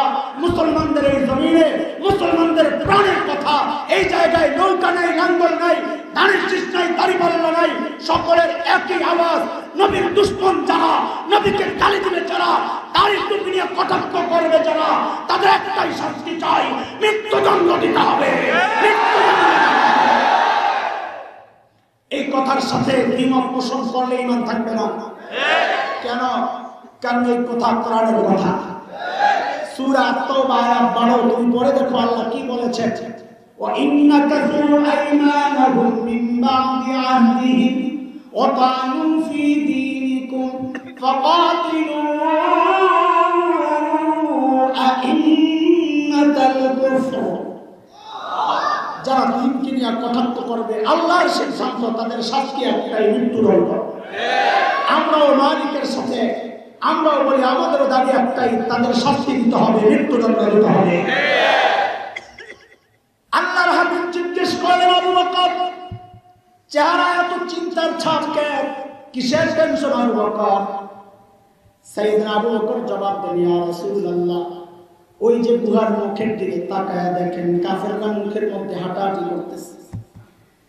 হযরত আবু বকর বলেন, ইয়া রাসূলুল্লাহ, লাউ আন্না আহাদাহুম ইয়ানজুরু ইলা কদামাইহি, তাদের যে কেউ একজন যদি নিজের পায়ের দিকে তাকায়, গুহার মুখের দিকেও তাকানোর দরকার নেই, যদি নিজের পায়ের দিকেই তাকায় তাইলে তো আমাদেরকে দেখে ফেলবে। নবী সান্তনা দিচ্ছেন, আপনি কি মনে করছেন? হ্যাঁ, কি মনে করছেন এই গুহার ভেতরে খালি আমি আর আপনি, আর আমাদের সাথে বুঝি আর কেউ নাই? না, না, আপনি কোনো টেনশন করবেন না, এই গুহায় কেবল আমি আর আপনি না, আবু বকর আমাদের সাথে আল্লাহ আছে। আল্লাহ তাআলার এই সান্তনার কথাটা আল্লাহর এত পছন্দ হয়েছে, আল্লাহ কোরআনুল কারীমের সূরা তাওবার একটা আয়াতের টুকরা বানায় নাযিল করে দিয়েছে। মালিক বলেন, ইনহুমা ফিল গার ইয ইয়াকুলু লিসাহিবিহি লা তাহজান ইন্নাল্লাহা মা'ানা। দুইজন যখন গুহায়, একজন যখন তার সঙ্গীকে বললেন, আর অত অনেক সূক্ষ্ম সূক্ষ্ম কথা ছেড়ে ছেড়ে দেওয়া যায়, সাধারণ মানুষ কি বুঝবে, কিন্তু কিছু কথা না বললে নিজেরই শান্তি লাগে না। আবু বকরের মর্যাদা শোনাই দিস তো, এটাও বলা দরকার। আল্লাহ বলতেছেন, একজন যখন বললেন লিসাহিবিহি, তার সাহেবকে, তার সাহাবীকে, তার মানে হচ্ছে আল্লাহ তাআলা আবু বকরকে নবীর সাহাবী হওয়ার স্বীকৃতি দিয়েছে। সুবহানাল্লাহ। কাজে আবু বকরের সাহাবিয়তকে কেউ অস্বীকার করলে সে কাফের হয়ে যাবে। আল্লাহ তাআলা বললেন, নবীর কথা, আবু বকর আপনি ঘাবড়ায়েন না, লা তাহজান, কোনো টেনশন নাই। কেন? ইন্নাল্লাহা মা'ানা, আবু বকর আল্লাহ আমাদের সাথে আছেন। সাইয়েদনা ওমর বুঝছেন ওমর খাইছে রে খাইছে, কি কারবার এটা, কি কারবার। সারা জিন্দগি আমল করে নবীর কাছ থেকে স্বীকৃতি কি পেয়েছি আমি? আমার নবী কি স্বীকৃতি দিয়েছে? নবীর সাথে আমার সম্পর্কের লেভেলটা, তো লেভেল হচ্ছে আল্লাহর নবী বলেছেন ওমর সম্পর্কে, খেয়াল করেন একটু সূক্ষ্ম কথা, মনোযোগ না হলে এই সূক্ষ্ম কথা ভুলে যাবে। ওমর সম্পর্কে নবী বলেছেন লাউ কানা বা'দি নাবিয়্যুন লাকানা ওমর, আমার পরে যদি কেউ নবী হতো তো ওমর হতো। কে? আমার পরে, বলেন আমার পরে যদি কেউ নবী হতো তো ওমর হতো। আচ্ছা বলেন তো এই হাদিস কি প্রমাণ করে মর্যাদা বেশি কার, আবু বকরের না ওমরের? বলেন বলেন ওমরের। কারণ নবী তো বলেন নাই আমার পরে কেউ নবী হলে আবু বকর হতো, এটা তো বলেন না। নবী কি বলতেছে? আমার পর যদি কেউ নবী হতো কি হতো? এটাই তো বুঝছি না, আমিও তো এটাই বুঝছি। বহুদিন পর্যন্ত মাথায় খালি ঘুরতো, কিরে পেট লাগে, কারণ এই হাদিস তো প্রমাণ করে মর্যাদা বেশি ওমরের। অথচ আহলুস সুন্নাহ ওয়াল জামাতের স্বীকৃতি হচ্ছে নবীদের পর সারা মানব ইতিহাসের শ্রেষ্ঠ মানুষ হচ্ছেন সাইয়েদনা আবু বকর। অথচ এই হাদিস প্রমাণ করে মর্যাদা বেশি কার? আমি আপনি যাই বুঝি না কেন, ওমর বুঝছেন আসলটা। হাকিমুল উম্মাত মুজাদ্দিদ মিল্লাত হযরত মাওলানা আশরাফ আলী থানভী রাহমাতুল্লাহি আলাইহি এর জবাব দিয়েছেন, মালফুজাতের মধ্যে আসছে হাকিমুল উম্মাতের, যে ওমর বুঝছেন যে মর্তবা আমার বেশি না, এই হাদিসও প্রমাণ করে মর্তবা বেশি আবু বকরের। কেন? বলে আমাকে নবী বললেন ওমর আমার পরে যদি কেউ নবী হতো তো ওমর হতো। তার মানে ওমর আপনার সাথে আমার সম্পর্কের লেভেলটা হচ্ছে বাদিয়তের। বাদিয়তের মানে আমি আগে, আপনি বলেন বলেন নবী আগে ওমর, বলেন আবার নবী আগে ওমর। ওমর তার সারা জিন্দেগি আমল করে পাইলাম, নবী বলে ওমর আমি আগে আর আপনি। আর আবু বকর 3 দিন থাকছে খালি নবীর সাথে। নবী বলেন আবু বকর আপনি ঘাবড়ায়েন না, আপনার সাথে আমার সম্পর্কের লেভেলটা বাদিয়তের না, আগে আর পরে না, মানা মাইয়তের পাশাপাশি সাথে সাথে। ওমর কয় খাইছে রে খাইছে, সারা জিন্দেগি আমল করে পাইলাম বাদিয়তের মুকুট। নবী কয় আমি আগে আপনি পরে। আবু বকর 3 দিন থাইকা পাইছে মাইয়তের মুকুট। নবী বলেন লা তাহজান ইন্নাল্লাহা মা'ানা, আবু বকর আপনি ঘাবড়ায়েন না, আপনার সাথে খালি আমি না, আমাদের সাথে আল্লাহ। মানে আমিও আপনার সাথে, আল্লাহ আপনার সাথে। আল্লাহু আকবার। ওমর কয় খাইছে রে আল্লাহ। আবু বকর সব লয়ে যান 3 দিন দেন। আবু বকর তো মানুষ বেকল না, লম্বা সময় বুঝাই আছে, মনে আছে? এই গোমর কি আবু বকর বুঝেন নাই? আহা, আবু বকর কি জবাব দিলেন? সর্বপ্রথম 12-13 বছর আগের কথা, হাকিমুল ইসলাম কারি তৈয়ব রহমতুল্লাহি আলাইহির লেখায় যখন এই জবাবটা পাই, আল্লাহি আল্লাহকে হাজির নাজির রেখে বলছি, আমি সাথে সাথে কেঁদে ফেলেছি। কি মানুষ আবু বকর, আহা কি মানুষ আবু বকর, কি জবাব দিলেন আবু বকর ওমরকে। আবু বকর জবাব দিচ্ছেন ওমর এই 3 দিন যদি তোমারে দিয়ে দেই ভাই, তো আমার জীবনে পুঁজি আর থাকে কি? আমার পুঁজি তো 3 দিন, জীবনে তো আর কিছু করতারই নাই রে। চিন্তা করা যায় আবু বকর বলে জীবনে কিছু করে নাই। আমি আপনি ভাবতেছি কত কিছু করছি, অথচ আবু বকর কি না করছেন নবীর জন্য, কি না করছেন। হিজরতের রাতে নবী যায় খালি আবু বকরের দরজায় টোকা মারছেন, সাথে সাথে দরজা খুলে। নবী জিজ্ঞেস করেন আবু বকর আপনি ঘুমান নাই? সাইয়েদনা আবু বকর জবাব দিলেন ইয়া রাসূলুল্লাহ, ওই 6 মাস আগে বলেছিলেন আবু বকর বাড়ি ছাড়তে হইতে পারে, আপনি সাথে থাকবেন। ইয়া রাসূলুল্লাহ, সেদিন থেকে আজ পর্যন্ত কোনোদিন এই পিঠকে বিছানার সাথে লাগাই নেই। তাহলে ঘুমান নেই? ঘুমাইছি ইয়া রাসূলুল্লাহ। এই দরজারে বালিশ বানাইয়া দাঁড়াইয়া সেই আবু বকর বলতেছেন, জীবনে কিচ্ছু করি নাই ওমর, এই 3 দিনই তো আমার পুঁজি, আর নাই তো কিচ্ছু। আবু বকরের মর্যাদা শোনাই কিছু বুঝতো।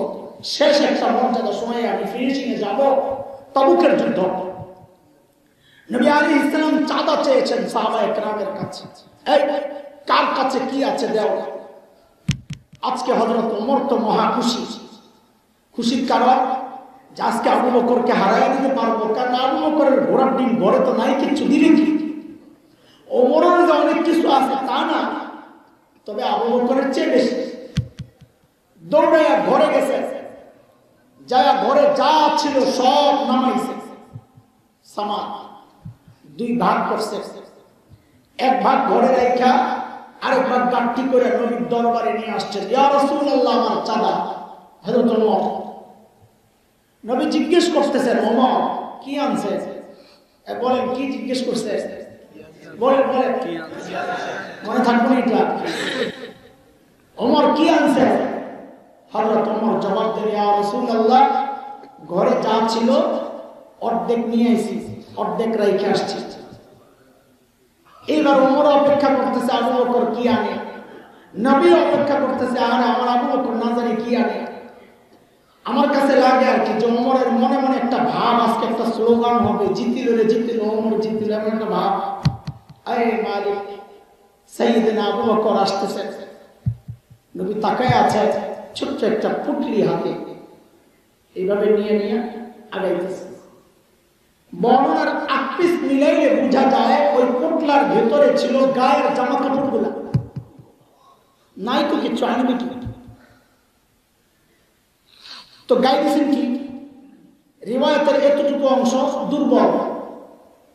আপনাদের সাথে খেয়ানত করবো না আমরা, যেটা জাল বলে দিচ্ছি, যেটা দুর্বল বলে দিচ্ছি। এতটুকু অংশ দুর্বল। হযরত আবু বকর চট গায়ে দিয়ে আসছেন, ঘরে একটা চাটাই ছিল, ওইটারে গায়ে দিয়েছেন, গায়ে জড়াইছেন। এটাও আসছে রিওয়ায়াতে। খেজুর গাছের কাটা দিয়া সাইয়েদনা আবু বকর বুতাম বানাইছেন। আল্লাহর হাবিবের সামনে আসছেন, ইয়া রাসূলুল্লাহ, আমার চাঁদা। নবী জিজ্ঞেস করতেছেন, আবু বকর ঘরে কি রেখে আসছেন? ওমরকে কি জিজ্ঞেস করছিলেন? কি নিয়ে আসছেন? আবু বকরের বেলায় নবী প্রশ্ন ঘুরাইয়া দিয়েছেন, আবু বকর ঘরে কি রেখে আসছেন? ওমর মনে মনে চিন্তা করতেছেন, গেলাম আজকেও হাইরা, আমি তো ঘরে অর্ধেক রেখে আসছি, আবু বকর কিছু রেখে আসছে বলে তো মনে হয় না। সাইয়েদনা আবু বকর কি জবাব দিলেন? আরে আবু বকরের জবাব তো পরে শুনেন, আগে আবু বকরের ছোট্ট মেয়ে হযরত আসমা 7-8 বছরের, সেই আসমার জবাব তো আগে শুনেন। আরে কি পরিবার আল্লাহ বানাইছেন এগুলা। নবী আর আবু বকর যখন হিজরতে রাস্তা, আবু বকরের বাবা হযরত আবু কুহাফা রাদিয়াল্লাহু আনহু তখনও মুসলমান হন নাই, তিনি মক্কা বিজয়ের দিন মুসলমান হয়েছেন। ছেলের সাথে বাদ লাগালাগি, আসে না, খোঁজ খবর নেয় না। কিন্তু ছেলে যখন চলে গেছে, এখন তো নাতিপুতির জন্য মায়া লাগতেছে, দাদা তো মনে মনে চিন্তা, আরে আবু বকর যে পাগল, ঘরে তো মনে হয় কিচ্ছু রেখে যায় না। সাইয়েদনা আবু বকর ঘরে সোনা মুদ্রা যা ছিল সব প্যাকেট করে নবীর সাথে নিয়ে নিছে। হযরত আবু কুহাফা আয়েশা আসমাকে রাদিয়াল্লাহু আনহা ডাক দিয়ে জিজ্ঞেস করতেছেন, আসমা দাদু ভাই, বাবা তো মনে হয় ঘরে কিচ্ছু রেখা যায় নাই, আম্মুকে জিজ্ঞেস করো কি লাগবে। হযরত আসমা জবাব দেন, দাদু ভাই আপনি টেনশন করেন না, আপনি টেনশন করেন না, আব্বা যাওয়ার সময় ঘরে যথেষ্ট পরিমাণ রেখে গেছে। আবু কুহাফা চলে গেছে। কিছু দূর যায় আবু কুহাফার মাথায় আসছে, কিরে আমার ছেলেকে তো আমি চিনি, এ যে লেভেলের পাগল, ঘরে যথেষ্ট পরিমাণ রেখে যাবে মনে হয় না। এই কথাটার মধ্যে কোনো পেশ আছে। হযরত আবু কুহাফা আবার আসছে, এসে হযরত আসমাকে জিজ্ঞেস করতেছেন, দাদু ভাই বুঝলাম বাবা ঘরে যথেষ্ট পরিমাণ রেখে গেছে, বলো না একটু কি রেখে গেছে। দাদু ভাই শুনি আয় হায় হায় হযরত আসমা জবাব দেন দাদু ভাই বাবা যাওয়ার সময় ঘরে আল্লাহ আর তার রাসূলকে রেখে গেছে আমাদের জন্য এটাই যথেষ্ট আপনি কোন টেনশন করেন ছোট্ট বাচ্চা যদি এই জবাব দেয় সাইয়েদনা আবু বকর জবাব দিলেন ইয়া রাসূলুল্লাহ ওই যে ঘরের বেড়াগুলো খেজুর পাতার বেড়া আসার সময় থাপড়ায়া থাপড়ায়া আসছি কারণ মাঝে মধ্যে সুই গেঁথে রাখতাম যেন একটা সুই পর্যন্ত ঘরে থেকে না যায় থাপড়ায়া থাপড়ায়া দেখছি ইয়া রাসূলুল্লাহ একটা সুই পর্যন্ত নাই আসার সময় কেবল আল্লাহ আর তার রাসূলকে রেখে আসছি এই কথার সাথে সাথে জিবরাইল আমিন হাজির এর মুস্তা আবু বকরের মর্যাদা শুনাইতেছি জিবরাইল আমিন আসা নবীকে সালাম দিয়ে বলতেছেন ইয়া রাসূলুল্লাহ আল্লাহ আবু বকরকে সালাম পাঠাইছে আমি আপনি ইবাদত করি কাকে খুশি করার জন্য জিবরাইল আমিন নবীর কাছে জানতে চাইছে আল্লাহর প্রশ্ন আবু বকরের বেলায় উল্টা ইয়া রাসূলুল্লাহ আল্লাহ জানতে চেয়েছেন আল্লাহ তো আবু বকরের উপর রাজি আল্লাহ তো আবু বকরের উপর রাজি আল্লাহ জানতে চেয়েছেন আবু বকর আল্লাহর উপর রাজি কিনা এত কষ্টে থাইকাও আল্লাহর উপর রাজি কিনা সাইয়েদনা আবু বকর হাউমাউ করে কান্না শুরু করছে ইয়া রাসূলুল্লাহ আমি আমার রবের উপর রাজি আছি আমি আমার রবের উপর রাজি আছি এত বড় মানুষ আবু বকর ওই যে গভীর রাতে বুড়ির বাড়ির কাজ করতে গেছে মনে আছে সাইয়েদনা ওমর যখন ধরলেন আবু বকর আপনি কেন আসছেন আমরা নাই আবু বকর কি জবাব দিলেন বলে ওই জবাবটা শোনানোর জন্য এই লম্বা আবু বকরের মর্যাদা বুঝাইলাম সাইয়েদনা আবু বকর জবাব দিচ্ছেন ওমর হ্যাঁ ভাই এই কাজগুলো তোমাদেরকে দিলেও পারি ওমর কিন্তু বাইরে আমি কি আমার আখিরাত কামাই করব না আবু বকরের আখিরাত কামাই বলে বাকি রয়েছে অথচ নবী সুসংবাদ দিয়েছেন আবু বকর ফিল জান্নাহ আবু বকর জান্নাতে সাইয়েদনা ওমর কত বড় মানুষ আখিরাতের ফিকিরের কি অবস্থা নবী বলেছেন আমার পর কেউ নবী হলে ওমর হতো নবী বলেছেন ওমর ফিল জান্নাহ ওমর জান্নাতি আমি আর আপনি হকের উপর চললে বলা হয় লোকটা হকপন্থী ওমর সম্পর্কে নবী বলেছেন উল্টা নবী বলেন দালাল